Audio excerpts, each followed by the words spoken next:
अपनी माँ बोली ਦੇ ਨਾਲ ਪਿਆਰ ਸਭ ਨੂੰ ਹੁੰਦਾ ਹੈ, ਮੈਨੂੰ ਵੀ ਬਹੁਤ ਹੈ। ਪਰ ਫਿਰ ਵੀ ਅੱਜ ਦੀ ਇਹ ਵੀਡੀਓ ਮੈਂ ਹਿੰਦੀ ਭਾਸ਼ਾ ਦੇ ਵਿੱਚ ਬਣਾਵਾਂਗੀ ਕਿਉਂਕਿ ਆਲ ਓਵਰ ਇੰਡੀਆ ਦੇ ਵਿੱਚ ਲੋਕ ਹਿੰਦੀ ਭਾਸ਼ਾ ਜਾਣਦੇ ਹਨ। ਕਈ ਲੋਕ ਇਹੋ ਜਿਹੇ ਜਿਨ੍ਹਾਂ ਨੂੰ ਪੰਜਾਬੀ ਸਮਝ ਨਹੀਂ ਆਉਂਦੀ। ਵੈਸੇ ਪੰਜਾਬੀ ਭਾਸ਼ਾ ਕਿਸੇ ਸਮਝਣ ਜਾਂ ਜਾਣ ਪਛਾਣ ਦੀ ਮੁਹਤਾਜ ਨਹੀਂ ਹੈਗੀ, ਹਰ ਕੋਈ ਪੰਜਾਬੀ ਸਮਝਦਾ ਆ ਚੰਗੀ ਤਰ੍ਹਾਂ, ਪਰ ਫਿਰ ਵੀ ਕਈ ਲੋਕ ਹੈ ਜਿਹੜੇ नहीं समझते। सो मैं चाहती हाँ कि अजकल की पीढ़ी ऑल ओवर इंडिया के अज की पीढ़ी जी किताबा पढ़ के खुश नहीं हैगी, उन्होंने पता लगना चाहिए है कि 15 अगस्त वाले दिन सिर्फ आज़ादी ही नहीं मिली, इस दिन पंजाब दो टुकड़िया में वंडिया गया सी। ये भी गल सारे जानते हैं क्योंकि साडियां फिल्मां दसदियां रहिंदियां ने। पर फिर भी पंजाब ही क्यों वंडिया गया, असी इस ते गल करांगे कि आज के दिन बंटवारा तो हुआ, हिंदुस्तान दो देशों में बट गया, एक पाकिस्तान एक हिंदुस्तान। लेकिन ये बंटवारे में सिर्फ एक ही स्टेट पंजाब और बांग्लादेश, दो स्टेटें, एक पंजाब और एक बांग्लादेश। लेकिन सबसे ज़्यादा कत्लो गारत, सबसे ज़्यादा जो कोहराम मचा वो मचा पंजाब में। मतलब पंजाब का जो इतना दर्दनाक मंजर था, तो ये सारा कुछ पंजाब में ही क्यों हुआ भाई। अभी भी अगर ये धार्मिक वो थी तो धार्मिक बंटवारा था, तो देखिए आज भी बहुत सारा 20 करोड़ के लगभग आज भी मुसलमान जो है वो यहाँ इंडिया में है, फिर वो क्यों है, वो पाकिस्तान क्यों नहीं गए। और बहुत सारे हिंदू और सिख जो है वो पाकिस्तान में है, वो इंडिया। तो इसलिए हम इसको धार्मिक बंटवारा नहीं कह सकते, इसको सिर्फ हम साजिश कह सकते हैं पंजाब को तोड़ने की। तो इसके बारे में हमारी आज की पीढ़ी को ज़रूर पता होना चाहिए, क्योंकि ये लोग बोलते हैं ना कि पंजाबी जो है वो खालिस्तान क्यों करते हैं। मैं खालिस्तान के ना तो हक में हूँ और ना ही मैं इसके ख़िलाफ़ हूँ, लेकिन फिर भी पंजाब के अंदर क्यों ऐसी बातें जो हैं उठती है, उसका कारण क्या है, तो मैं आज हम इसी पे बात करेंगे। तो ये जो एक लाइन खींच दी गई भारत देश के ऊपर, पंजाब की जो एक छाती के ऊपर एक लाइन खींच दी नक्शे पे, वो लाइन किसने खींची थी उसके बारे में हम बात करेंगे। वो था सिरिल रेडक्लिफ। उसकी ये लापरवाही थी और उसकी ये जल्दबाजी थी। तो पंजाब को तोड़ने की आखिरी और सबसे क्रूर कड़ी था सिरिल रेडक्लिफ। यह ब्रिटिश वकील कभी भारत नहीं आया, उसे यहाँ के भूगोल, यहाँ की संस्कृति और गाँव की कोई समझ नहीं थी। उसे पंजाब और बंगाल को बांटने के लिए मात्र 5 हफ्ते, सिर्फ 5 हफ्ते का समय दिया गया था। उसने बंद कमरों में बैठकर केवल पुराने नक्शों और आबादी के आंकड़ों को देखकर पंजाब के सीने पर ये लकीर खींच दी। यह लकीर इतनी बेतरतीब थी कि कई जगह एक ही गांव के 2 टुकड़े, मतलब कुछ लोगों के घर भारत में रह गए, उनके खेत जो थे वो रह गए पाकिस्तान में। मतलब इतनी क्रूरता से ये जो हुई। उसके बाद सबसे बड़ी क्रूरता ये थी कि इस विभाजन रेखा रेडक्लिफ लाइन की घोषणा 15 अगस्त को नहीं बल्कि 17 अगस्त को, आज 15 अगस्त है ना, तो ये परसों जो 17 अगस्त आएगी 1947, 17 अगस्त 1947 को की गई थी इस लाइन, ये जो विभाजन रेखा था इसका। 2 दिन तक लोगों को पता ही नहीं था कि बेचारे किस देश में है, वो भारत में है या पाकिस्तान में है। तो इसी भ्रम के कारण क्या था, इतिहास का सबसे बड़ा नरसंहार हुआ, बहुत ज़्यादा कत्ले गारत हुई गई।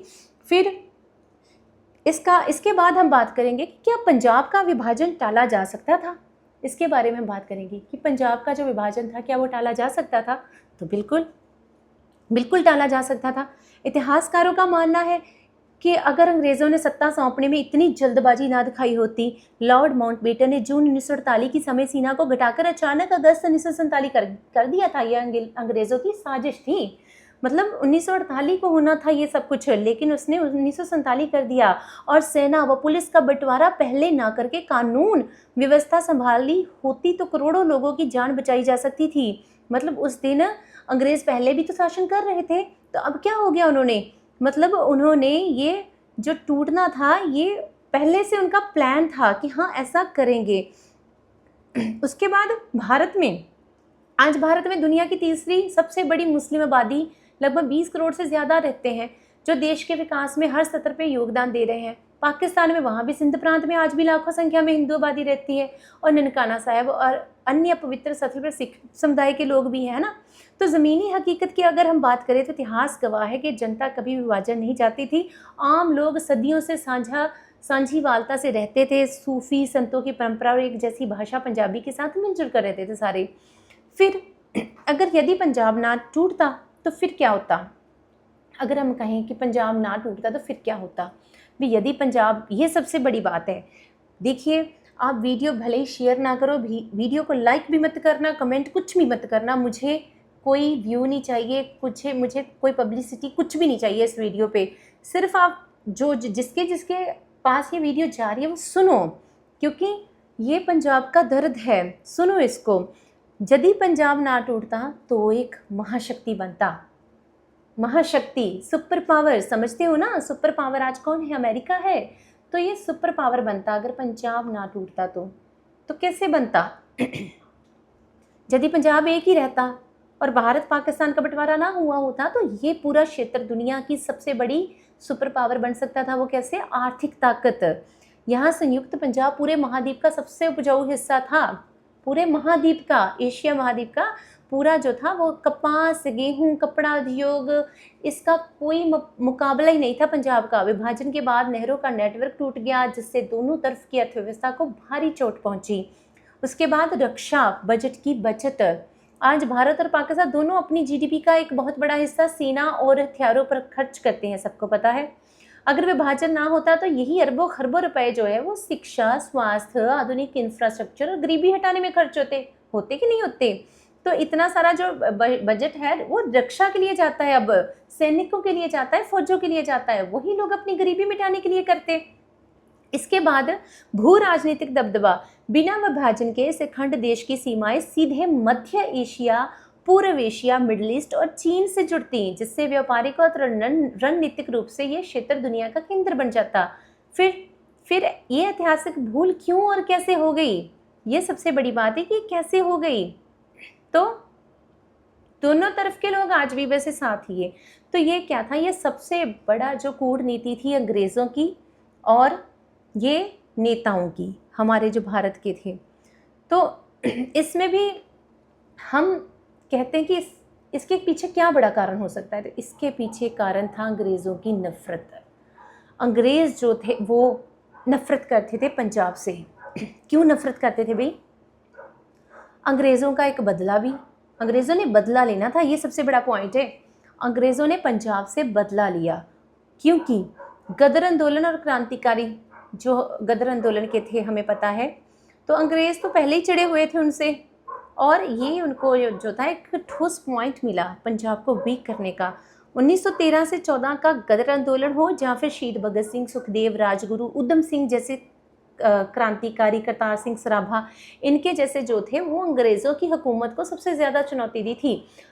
तो अंग्रेज़ों को सबसे ज़्यादा चुनौती, सबसे ज़्यादा चैलेंज ही पंजाब की धरती से मिले हैं। उधम सिंह ने लंदन जाकर जो जलियांवाला बाग का गुनहगार माइकल एडवायर था उसको मारा था, वहाँ पे जाके, जिसने ब्रिटिश सरकार की नाक काट के रख दी भाई।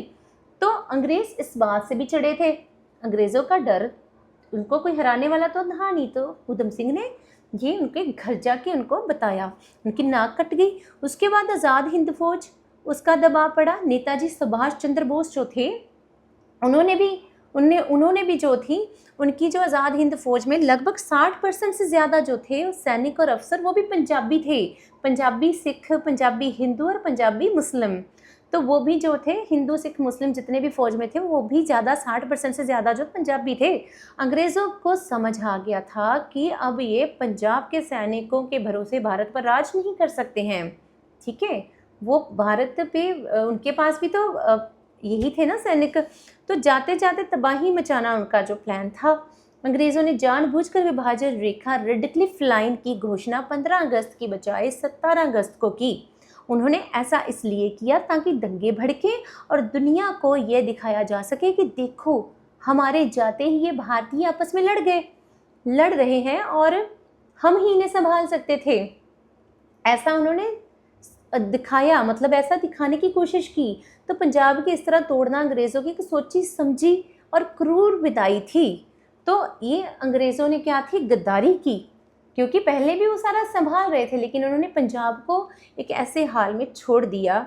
खुद ही उन्होंने अंग्रेज़ों ने और नेताओं ने दंगे भड़काए, शरारती अनसरों ने दंगे भड़काए और सारे आग जो है वो लगनी शुरू हो गई। फिर इसके अलावा अंग्रेज़ों के अलावा गद्दार कौन थे? नेताओं की सत्ता की भूख। जो नेता लोग थे उनके अंदर भूख थी सत्ता की, जो कभी आज तक कभी शांत हुई नहीं, ना ही कभी होगी। तो आपकी बात हम ये करें कि दिल्ली जो कराची की गद्दियाँ, मतलब कुछ ने दिल्ली के गद्दियों पर बैठना था और कुछ ने कराची की गद्दियों पर बैठना था।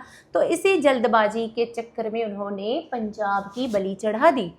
तारीख को साल भर पहले खिसकाना, मतलब इन्होंने क्या किया, अंग्रेज़ों ने पहले तय किया था कि जून 1948 में भारत छोड़ेंगे।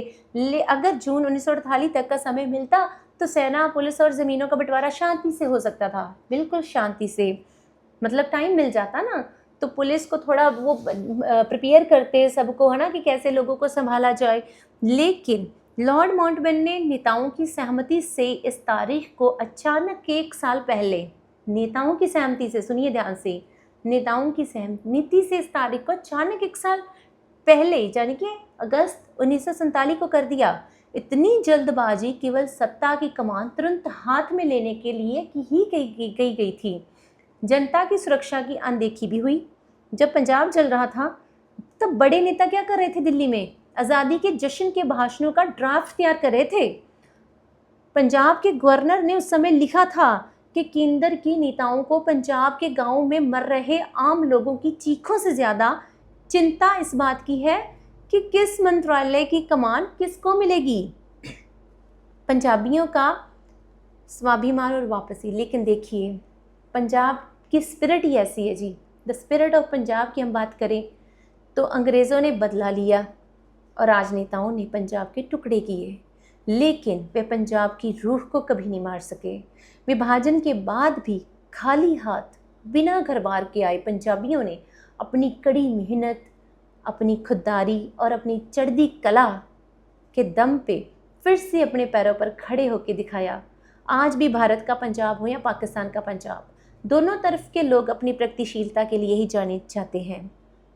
मतलब कि दोनों देश जो है उनकी रीढ़ की हड्डी पंजाब ही है, चाहे चढ़ता पंजाब हो या फिर लहंदा पंजाब हो।